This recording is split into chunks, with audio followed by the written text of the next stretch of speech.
answers. You know, I counted, they've signed 28 street free agents, if you will. I mean, they were a very active team. You know, it started with the acquisition of the bat, Jorge Soler from Atlanta. And he's come in and he's had himself a good spring. And it just continued through the course of the offseason. Well, as we sit here with 2 weeks to go in the Cactus League, Tim Anderson was a highly regarded shortstop, second baseman, third baseman in Miami, wound up with the White Sox, got hurt the last couple of years, tailed off badly. Tim Anderson is hitting like 290 now for the Angels. Wow. And, of course, they need a shortstop because Zach Neto is not ready to open the season coming off shoulder surgery. So that's been, so far, a positive acquisition. Tim Anderson indicated he went home to Florida and rebuilt all his mechanics at home plate. And he's hitting much better now than he hit in the last 2.5 years. Kyle Hendricks, strong, couple of 3 starts so far for the Halos. He's the ex-Chicago Cub. It's taken him 2 years to get totally back and totally healthy. Kevin Newman's played well in multi-positions.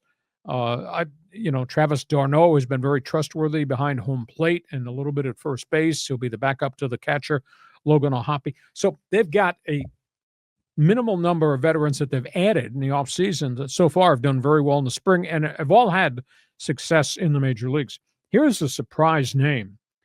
He's a draft pick. His name is Jack Kashanowitz. He has yet to give up a run in spring training, and he pitched well in the final month of last season when the Angels sent him out there when the season was unraveling. He may have pitched himself back into this rotation with Reed Detmer. So they needed depth. You know, they got Kikuchi from Toronto and Houston. He's going to be at the front of the rotation with Tyler Anderson.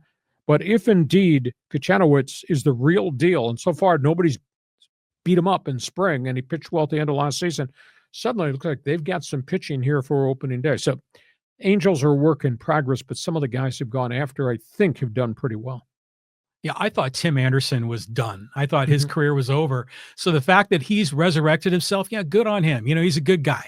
And then the other question I had for you is, remember in the offseason, we were talking about how Trout wasn't going to play center field. You know, he was going to probably DH more to kind of protect him from injury. So he's playing right field right now because Soler is designated hitting. Okay. And Mike's had a good spring. I think he was hitting about 295 as of the weekend. Well, okay, probably less wear and tear in right field than in center. But who's going to play center? Have they figured that one out yet? Well, it's got to be either Moniak or Joe Adell, and those guys aren't hitting worth a lick. That's a shocker to me. How could you be a number 1 draft pick and be in pro ball 6 years maybe? Moniak's hitting 118. Yeah. And Odell's got power. He's not hitting for average. He strikes out as much as he does anything else. One of those guys is going to wind up being their starting center fielder, at least at the get-go. Yeah, I'm rooting for Moniak, local guy. I want to see him do well.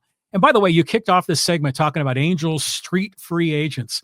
This goes back to the Hacksaw vernacular. And I love that because when you say street free agents, I know immediately what you mean. Unemployed. But yeah, are there other kinds of free agents according to you and your? Well, there's star free agents, the type that Artie Moreno no longer bids on. Yes, that.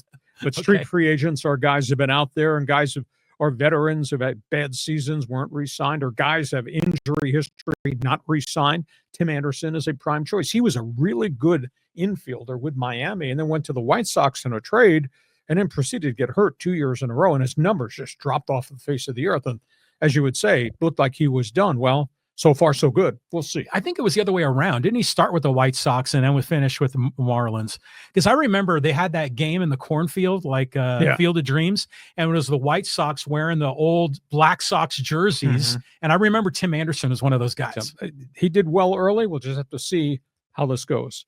Last topic here before we get to halftime.